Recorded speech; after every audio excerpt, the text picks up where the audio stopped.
За 3 дугаар зүйл 5-ын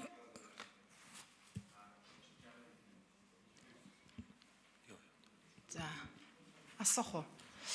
За энэ яг нөгөө сэд орж дарган гаргасан гормын зөрүүтэй саналын томьёолтой холбоотой юм асуулт байна. Минийх 5-ын 4-тэй холбоотой гэсэн үг. 5-ын 3 дээр илүү гарсан хувийг төр үн төлбөргүй эзэмшнэ гэсэн баа штэ.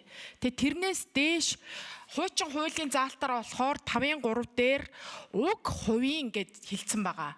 Одоо ингээд сэд орж даргыг оруулж ирж байгаа гормын зарчмын зөрүүтэй саналын томьёол дээр илүү хуваар гэдэг дээр нөгөө бүтээгдэхүүн хуваах энтер гэдээ яригдж эхэлж байгаа. Тэр энэ дээр маш сайн анхааралтай авахгүй бол энэ хууль уран одоо жишээлбэл зэсийн баяжмлыг олборлоход гарсан тэр гэрээний хуулийн заалтууд арай өөр агуулгатай байх шиг ба. Тэгэхээр энэ 34%-ээс нэмэх хувь дээр энийг ярьж гин үү? Эсвэл одоо энэ орж ирсэн заалтан дээр нээлттэй яриад байна шүү дээ. Нөө нэмэлт өөрчлөлтийн хуулийн дээр сэд орж даргих дээр болохоор илүү хувь гээд энэ дээр би яг асуулт асууя гэж бодож ирсэн. Тийм саналын томьёол оруулж ирсэн учраас энийг дахин давтаж хэлээд байна. Тэгэхээр өмнө хэлсэн соронзон болд гишүүний хэлж байгаа юу асууж байгаа асуултад санал нэг байгаа.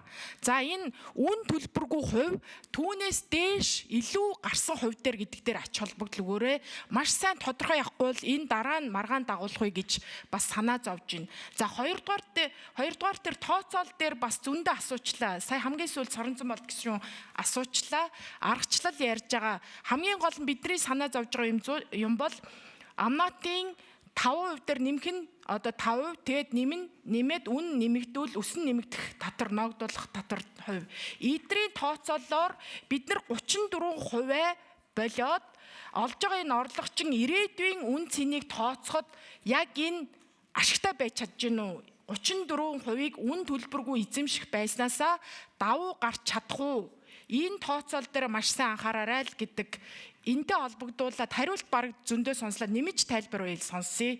Энэ дээр маш анхааралтай хандахгүй бол бас энээс болол оюутлогоо одоо төсөл бас айгүй олон удаа дараалан олонний анхааралд өртөж ирсэн. Ийм зүйлүүдэд тодорхой анханаас нь тайлбарлаад явах хэрэгтэй.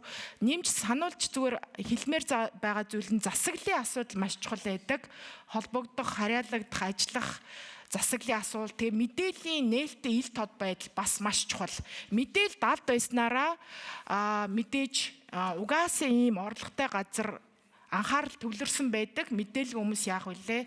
Сэрдэн ийм л зүйлүүд болдог шүү. Тэгэхээр маш том ач холбогдол өгөөрэй л гэж хэлэх гэсэн.